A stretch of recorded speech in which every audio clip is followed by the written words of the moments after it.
We're looking for one. One of them got tangled in fishing line. Oh, really? And then these crazy people got the line up, but they left this massive hook in the way.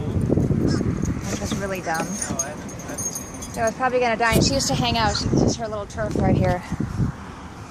She lives in that little palm tree. I mean, she would spend like 4 hours a day in that palm tree right there. Uh-huh. And then she perches right here on the power lines all the time.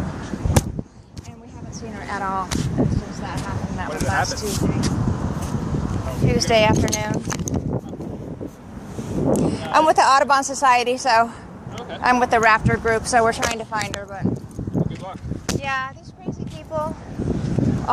They had her in a blanket. All they had to do was take her to the Honeymoon Island Ranger Station. If they didn't know how to get the hook out, they said, well, we didn't know how to get the hook out, so we just let her go. I'm like, really? It's like a death sentence. And they could have just taken her to the ranger station, or this little vet right up here, right at Curlew and Ultra 19 would have taken her. Huh. And they would have called us, and we would have taken her over to Busch Gardens to the vets and made sure she got the care, and she probably would have been fine.